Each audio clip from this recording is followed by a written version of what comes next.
नमस्कार, मैं हूं जयकृष्ण कुमार और आप देख रहे हैं निष्पक्ष द इम्पार्शियल न्यूज। बहसी पति ने पत्नी का जीवन बना दिया है नर्क, पत्नी लगा रही न्याय की गुहार।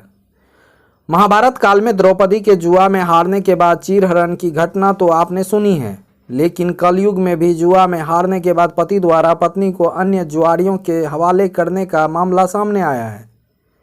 पीड़िता महादलित परिवार से है और शादी के 10 साल बाद भी मां नहीं बन पाने की सजा भुगत रही है। सजा के तौर पर पूरे शरीर को तेजाब से नहलाना, गुप्तांग में तेजाब डालने जैसी घटना को अंजाम देना, बंद दरवाजे के अंदर कैद रखना पीड़िता के लिए नियति बन गई है। पीड़िता सुषमा को उसके पति सरोज हरिजन ने बड़ी क्रूरता से प्रताड़ित किया है। पीड़िता अपने ससुराल हसनगंज मुजाहिदपुर से किसी तरह जान बचाकर रात में अपने मायके जिच्छो गांव लोधीपुर पहुंची। घटना 2 नवंबर की है, जब पति द्वारा एसिड उड़ेलने के मामले को लेकर अस्पताल में इलाज भी हुआ था, लेकिन ससुराल वाले के डर से पुलिस के पास नहीं गई। लेकिन अब जब मायके पहुंची और गांव वालों को जानकारी हुई तो सारा मामला सामने आ गया। गांव के समाजसेवी और बीजेपी नेता दीपक सिंह ने बताया कि गांव की बेटी है, चाहे किसी जाति से हो, न्याय के लिए कानून के रक्षक से पूरी मदद कराएंगे। गलत कर्म करने के लिए उसके बाद आधा दूरा हमको घुरा लिया, घुरा के फिर मरने लगा घर में मार करके उसके बाद फिर जुआ पर आपको तेजाब जो डाला तो क्या मतलब शरीर में भी डाला? हाँ, पूरा शरीर में डाल दिया। थोड़ा बहुत उसको भी छिपटा लगा तो वो बोलता है कि जान से मार देंगे और मार देंगे। जान से जब वो बेहोश हो गए पूरा, उसके बाद फिर चला गया वो हॉस्पिटल ले करके, दरोगा पुलिस बुला करके हॉस्पिटल ले चला गया। तो आपसे क्या गलत भी करवाता था? हाँ, गलत भी करवाता था वो हमसे। कहाँ भेजता था? अब एक रूम था, एक अल्लाह अपना वाला रूम, दूसरे अलग रूम में भेजता था। गलत 4-5 आदमी मिला करके भेजता था दारू पी करके। तो कभी हुआ गलत हो गया आपके साथ? हाँ, गलत हो गया। वह पति ही करवाता था? पति करवाया था। क्या नाम था पति का? सरोज हरिजन।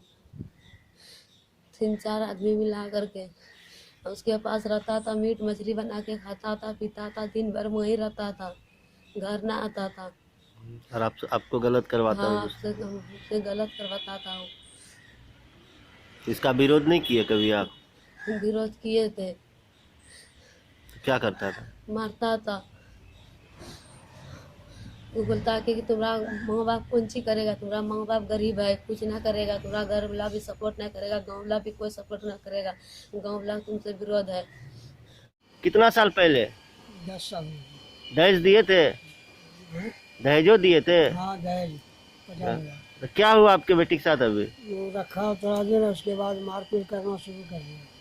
उसके बाद क्या किया? उसके बाद इसको मार करके और तेजाब झाड़ दिया जा रहा था। क्या है आपका बेटी को बाल बच्चा नहीं हो रहा? नहीं, बाल बच्चा नहीं चाहते, मेरा पूरा घर वाला उस पर खौफ।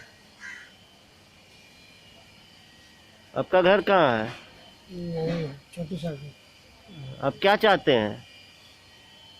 हम यही चाहते हैं कि इसको आप छोड़ा दें, काहे जान मार दे रहे हैं। इसको रखिएगा पास में, सब यहीं रखेंगे। दामाद जो ऐसा किया क्या चाहते हैं? उसको सजा मिले? सजा तो उसको देना है। केस किए? पुलिस थाना में किए केस? पुलिस थाना में माए हॉस्पिटल से हुआ था, अभी केस नहीं किया। तो आप नहीं किए? केस करेंगे? केस नहीं करेंगे। जब हालत से मार देगा, जान वो हाथ बांध करके रखता था घर में, आदमी जाकर मार करके टेम्पो बताएंगे। पहले अपने भाई को मार दिया। आपका क्या नाम हुआ? सकल भी कौन है बेटी क्या नाम है इसका? सुषमा देवी। कि आप पैसा लेके आओ और पैसा लेके आके जो है हम फिर उससे जुआ खेलता है। तो ये जो है जब मना करने लगी कि अब माए बाप से हम की लाने के देबो, कहाँ से लाने, माए बापों के खुदे यहाँ कमाए छे, खाए छे, कैसा जिये छे। तो इस चीज़ को जो है वो बर्दाश्त नहीं किया और उसके बाद इसमें जो है ये जान लीजिए कि ये तेजाब जो है, जहाँ तक मुझे जानकारी है, इसके माँ ने भी बताया, इसके बहन ने भी बताया, तेजाब इस तरह से डाला गया है कि जैसे चेहरे पर तो ये दिख ही रहा है, जो नहीं दिखने वाला जगह है वैसे सब जगहों में भी तेजाब डालने का कोशिश किया है। सर क्या लगता है कि एक दलित महिला के साथ ऐसा हुआ है, जी। आखिर क्या सरकार को क्या एक्शन होना चाहिए, सरकार का प्रशासन? दलित महिला के साथ ऐसा हुआ है तो ठीक है, वो देखिए अब ये ऐसा नहीं है मैटर कि दलित को किसी और ने प्रताड़ित किया है, ये उसके पति ने किया है, उसके परिवार ने किया है और उसी समाज के लोगों ने किया है जहां ये रहती थी। हाल में निश्चित रूप से उन लोग को सजा मिलनी चाहिए। ये हमारे गांव की है, हमको तकलीफ तो जरूर है, हमारे गांव की बच्ची है और ये इसकी शादी जब भी हुई रहे मुझे नहीं था पता, लेकिन जब आई है मेरे पास तो हम अपने गांव के बच्ची को न्याय नहीं दिलवा सके तो हम लोग तो बेकार, तब गांव में रहना हम लोग का बेकार हो जाएगा। अपनी याद दिलाएंगे? अब बिल्कुल न्याय मिलना चाहिए इसको, है ना, और उन लोगों को जबरदस्त सजा मिलना चाहिए। रोको टोको अभियान के तहत सबौर और औद्योगिक थाना क्षेत्र में 2 अपराधी हथियार के साथ गिरफ्तार। भागलपुर पुलिस द्वारा लगातार चलाए जा रहे रोको टोको अभियान को सफल बनाने के लिए खुद एसएसपी आशीष भारती प्रयासरत हैं। इसी कड़ी में देर रात रोको टोको अभियान की ग्राउंड रिपोर्ट जानने के लिए एसएसपी निकल पड़े। इस दौरान उन्होंने स्टेशन चौक, घंटाघर, तिलकामांझी चौक के अलावा 0 माइल थाना क्षेत्र में भी पहुंचकर रोको टोको अभियान का निरीक्षण किया। निरीक्षण के दौरान नाथनगर विधायक की गाड़ी को भी रोककर चेक किया गया। गाड़ी में खुद नाथनगर विधायक बैठे थे, उन्हें भी गाड़ी से उतरना पड़ा और चल रहे रोको टोको अभियान में गाड़ी चेक करवानी पड़ी। एसएसपी आशीष भारती ने कहा कि इस अभियान के समय जो भी मिले सभी को चेक करें और ये भी कहा कि भागलपुर पुलिस का रोको टोको अभियान काफ़ी कारगर साबित हो रहा है। उन्होंने कहा कि शनिवार की शाम भी सबौर और औद्योगिक थाना की पुलिस ने रोको टोको अभियान में 2 लोगों को हथियार के साथ गिरफ्तार किया है। वहीं एसएसपी ने इस अभियान की शुरुआत होने के बाद चोरी, छिनतई, लूटपाट सहित कई घटनाओं में कमी होने की बात कही है। ये नहीं रहता, संतोषजनक नहीं रहता है, उसमें कार्रवाई की जाती है। आज भी वाहन चेकिंग क्रम में सजौर थाना क्षेत्र में तथा 0 माइल थाना क्षेत्र में अपराधी हथियार के साथ गिरफ्तार किए गए हैं और इनको पुलिस कार्रवाई की जा रही है। तो लगातार भागलपुर पुलिस के द्वारा अपराध नियंत्रण के लिए अपराधियों की कड़ी कार्रवाई की जा रही है और आमजनों से भी अपील रहेगी कि वो अपने अपने घरों के सामने, अपने प्रतिष्ठानों के सामने सीसीटीवी कैमरा कम से कम 2 जरूर लगाएं ताकि जो सड़क है उसके दोनों तरफ कवर हो सके, ताकि हम लोग को पुलिस को अपराध नियंत्रण में काफ़ी सहूलियत मिले।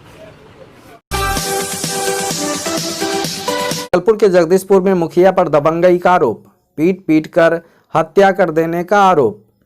भागलपुर के जगदीशपुर थाना क्षेत्र के कोला नारायणपुर में पिता को पेड़ से बांधकर उसके सामने ही बेटे को इतना पीटा गया कि वह अधमरा हो गया। अस्पताल ले जाने के दौरान ही उसने दम तोड़ दिया।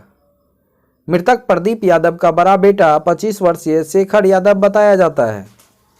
परिजन ने हत्या का आरोप सैनो पंचायत के मुखिया भैरव यादव पर लगाया है। उनका कहना है कि जमीन को लेकर भैरव यादव से विवाद चल रहा था। मुखिया जबरदस्ती रास्ता मांग रहा था, इसी को लेकर वह हमेशा हत्या कर देने की धमकी देता था। घटना के संबंध में मृतक के छोटे भाई मनीष यादव ने बताया कि शनिवार को मायागंज में वह अपने हाथ का बैंडेज बदलवाने आया था। लौटने के क्रम में बीच रास्ते में मुखिया ने तीनों पिता और पुत्र को घेर लिया और पिता को खजूर के पेड़ में बांध दिया। इसके बाद उन्होंने बड़े भाई को निशाना बनाया, उसकी जमकर पिटाई कर दी। मनीष को उन लोगों ने मारपीट कर भगा दिया। उसके द्वारा जब इस घटना की सूचना परिजनों को मिली और परिजन दौड़कर वहां पहुंचे, तब तक सभी भाग चुके थे। आनन फानन में शेखर को मायागंज अस्पताल में लाया गया, लेकिन तब तक उनकी मौत हो चुकी थी। परिजनों का कहना है कि मुखिया चुनावी रंजिश की आग में भी जल रहा था। मृतक की बहन ने रोते हुए बताया कि वोट नहीं देने और चुनाव के दौरान साथ साथ नहीं घूमने को लेकर मुखिया उसके पिता से खार खाए हुए थे। वह जबरदस्ती रास्ता मांग रहा था। रास्ता नहीं देने की वजह आग में घी डालने जैसा साबित हो गया। सैनो पंचायत के मुखिया भैरव यादव से जब इस संबंध में बात की गई तो उन्होंने आरोप को निराधार बताते हुए मौत की वजह दारू पीकर एक्सीडेंट बताई। मामले में जगदीशपुर थाने के एसएचओ से बात करने पर उन्होंने बताया कि घटना को लेकर कई तरह की बातें कही जा रही है। पूरी जांच के बाद ही मौत के कारण स्पष्ट हो पाएगा। एक रिपोर्ट। मामला यही सर, हम लोग जगदीशपुर से आ रहे थे, वही मामला जगदीशपुर से दवाई लेकर आ रहे थे। उसर से तीनों बापूत घूरे 8 बजे रात में। बस छोटकी कोला के मोड़ पर जैसे आया देखते हैं सब है। बस हम लोग को घेर के हम बाइक रोका बेटा का, हम तो हमरा उतरी के घींचा और उसके बाद ले जाके आना के घर नखी जाके हमको बांध दिया। उसके बाद वहाँ से हम चिल्लाने लगे कि बाबू हो छोड़ी तो बेटा को। एकरा एक थाप मारा, इसको भी ले जाके उधर साइड कर दिया। उसको हुक्की लगे पूरा मारा, कुंडा लगे रड लगे। उसको हम खूब से गरज रहे, बाबू हो दीजिए बेटा को, बाबू हो छोड़ी दो बेटा को, बाबू हो छोड़ी दो बेटा को। मार लिया अपना मन भरी। उसके बाद हो गया। उसके बाद जब भाग गया वो लोग। मारने वाला का क्या नाम था? भैरव यादव और सोनू यादव, दुर्गा यादव, अरविंद यादव, अशोक यादव, सिटू यादव। कितना लोग थे? 6 आदमी। पूर्व में भी विवाद था उनसे? हाँ, पहला भी ये घटना था पहले का। कब से? हम लोग ये भोज भात का 15 तारीख का हुआ था ये ऐसा घटना। उसके बाद हम लोग रह गए, बोला कि केस उठाओ नहीं तो मादर चोत जान मार देंगे। थाना में आवेदन दिए थे? हाँ, थाना में दे दिए थे। थाना वाला कुछ नहीं सुना। जरियो सब पुलिस को कार्रवाई नहीं किया। क्यों नहीं किया? पैसा दे दिया 20,000 रुपया, तो थाना कुछ नहीं किया बड़ा वो। अच्छा, जो मारा था तो उससे आपको पूर्व विवाद था और उसके बावजूद पिछले 15 दिनों में भी आपका एगो पुत्र का हाथ तोड़ दिया है। जी हाँ। वो क्या तोड़ा था जो वर्तमान में? हाँ। अच्छा, आपका नाम क्या है? प्रदीप यादव।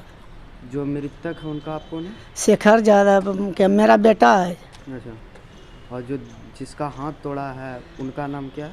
मनीष यादव। वो आपका बेटा है? हाँ, बेटा छोटका है।